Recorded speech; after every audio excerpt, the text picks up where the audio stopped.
In Part 3, we saw that normal development occurs in steps, which follow much the same sequence for every child. When you follow these normal developmental sequences in your teaching, you help your child to build on her existing strengths, step by step, towards goals that are common to all children. Before you can decide what to teach your child, it's essential that you know exactly what she can do right now. Then you will be able to look at each sequence to see what skill comes next. We call this procedure assessment. Assessment is the very first step in setting up a teaching program. Phil is assessing Jennifer. Let's watch them for a while. Jennifer, watching me, I want you to kiss Dolly. Lovely work. Listen, I want you to jump Dolly. That's right, you can jump Dolly. Well done. We'll put him away. Here, Phil is seeing whether Jennifer can follow simple directions involving action words. Bear's in the bath. Listen, I want you to push Bear. That's nice work. You can push Bear. Right, listen. Here's a block. I want you to wash Block. You can wash Block. That's right. Put the water in. Now Phil goes on to assess Jennifer's skills with a puzzle. Pig in.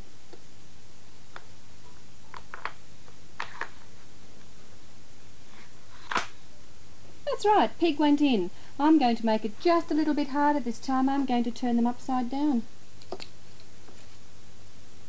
No. How's Horse? Have a look at Horse. Horse away.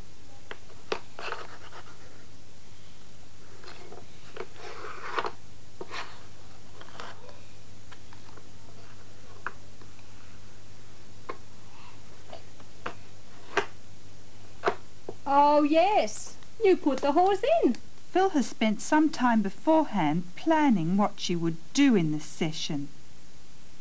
Now she is observing how Jennifer goes about the various activities. That's what assessment is. It is planned observation. When you assess your child, you will plan to observe exactly what your child can do.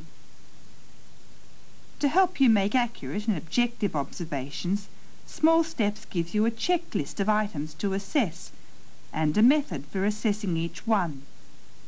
It will help you to make sure that the skills you select for teaching will be just what your child needs. Let's look now at how to plan your assessment. You will need the Developmental Skills Inventory. This is the checklist of basic skills in Part 3 of your Small Steps manual.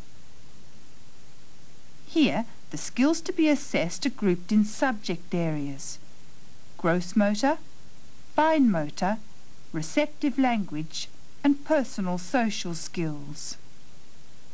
Communication skills are assessed in a different way, which we will discuss later in this series. The skills in the checklist are listed in the order in which children normally learn them.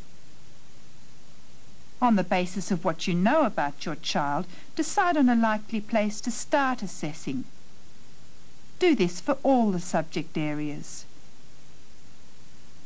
Now, locate each skill that you plan to assess in the sequences in Part 2 of your Small Steps manual.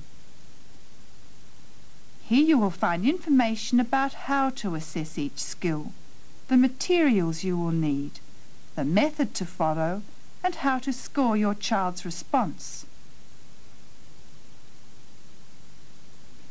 Here is a very important principle for using the developmental skills inventory.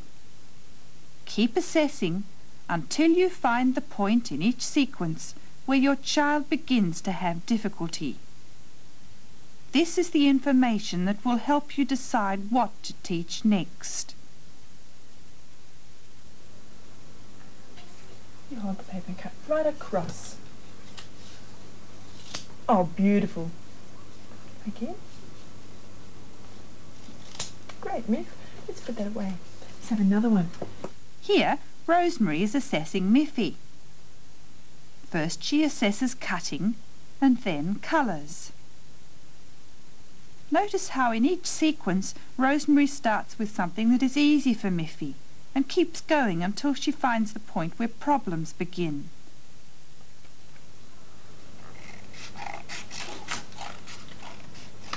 Oh, good. Right. This time, Miffy, I want you to cut on the line. Right? Start on the line.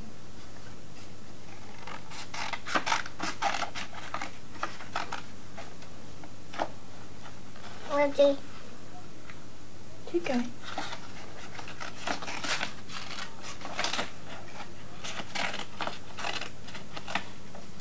Thanks, Miffy. Let's try this one. You cut on the line.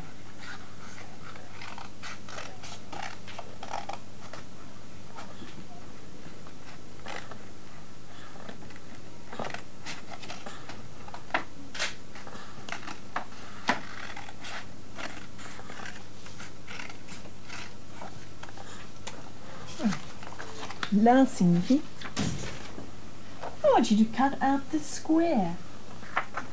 You cut out the square.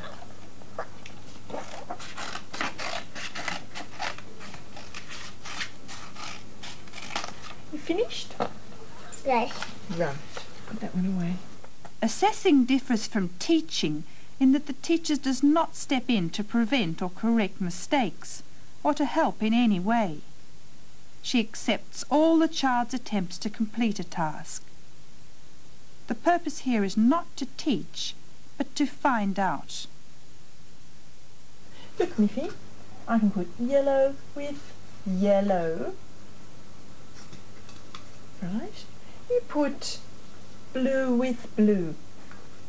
Right? Yellow with yellow. Red with red. Yellow with yellow. Oh. Blue with blue. Red with red. Blue with blue. And yellow with yellow. Good work, Miffy. Let's have another colour. Let's put green in as well. Try this time.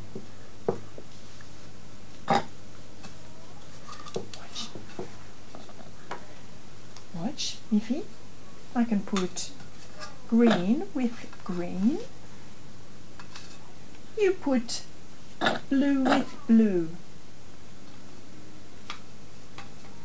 Red with red. Yellow with yellow. Green with green. Yellow with yellow. And red with red. Right. Red, and there's some yellow, and some green, and some blue. Miffy, I want you to sort the bears. You put blue with blue, yellow with yellow, and green with green.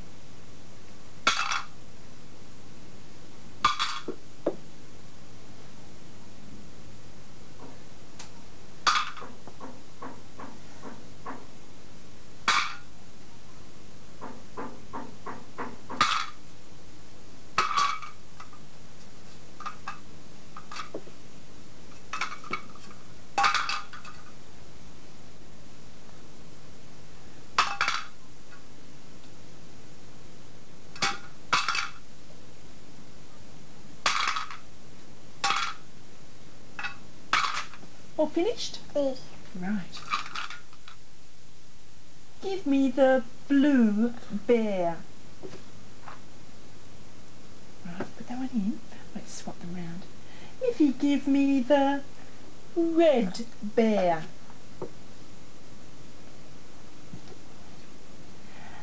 Miffy, looking, you kiss the blue bear.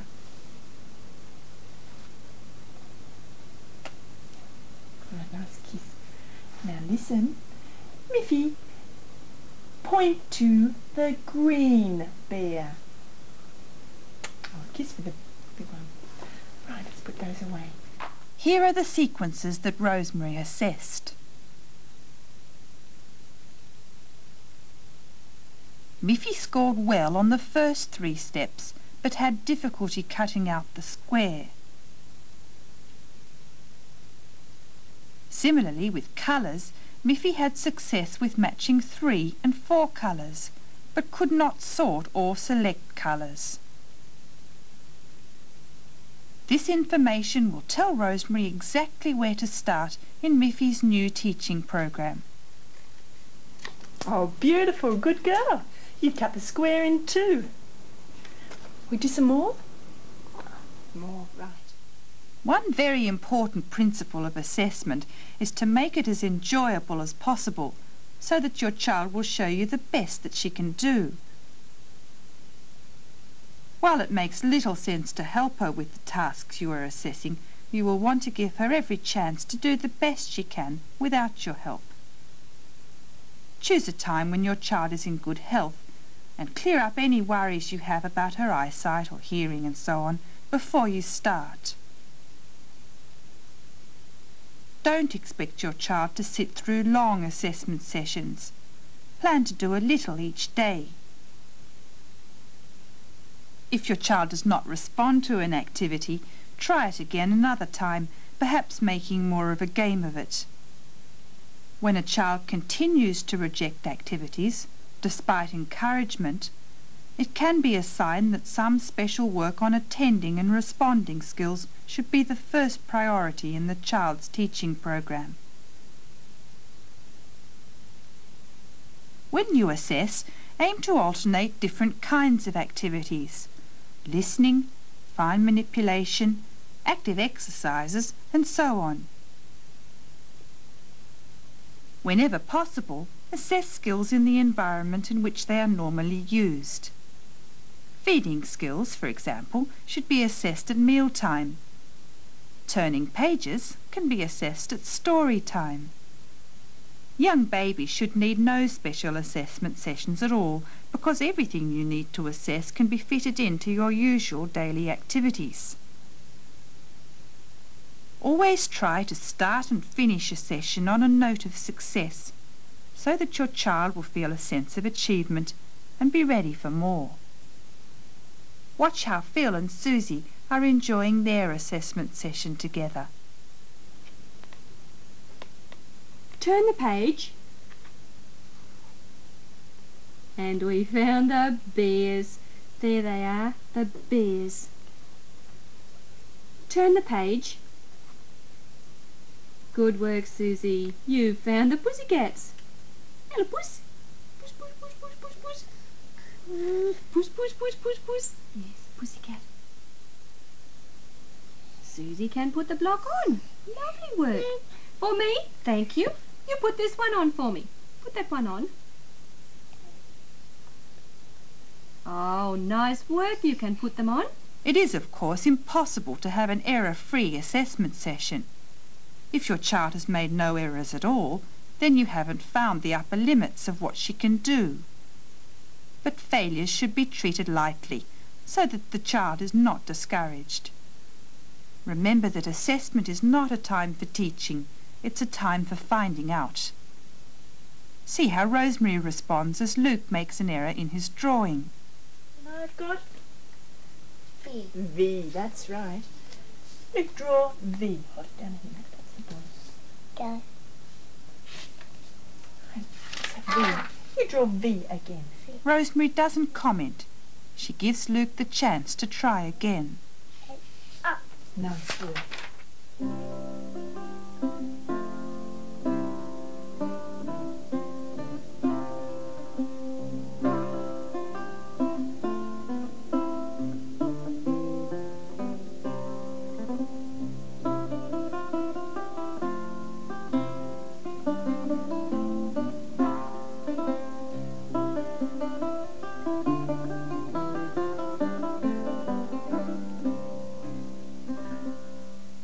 Let's go back now over some of the guidelines for constructive assessment. Plan to find the point in each sequence where your child first experiences difficulty. Assess in natural settings during normal daily activities whenever possible. Where special assessment sessions are necessary, make them short and varied. Don't dwell on failures, and start and end each session on a note of success. After you have completed your first assessment, you may like to assess again, perhaps a couple of times each year, so that you can see progress and take a fresh look at your child's strengths and needs.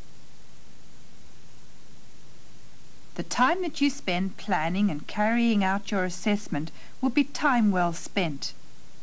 It will help you to plan a program for your child that is just right for her, a program which builds on the skills she has now and takes her step by step towards new skills which will make her experience richer. In Part 5, we will talk about how to use your assessment to select the skills your child needs to learn next.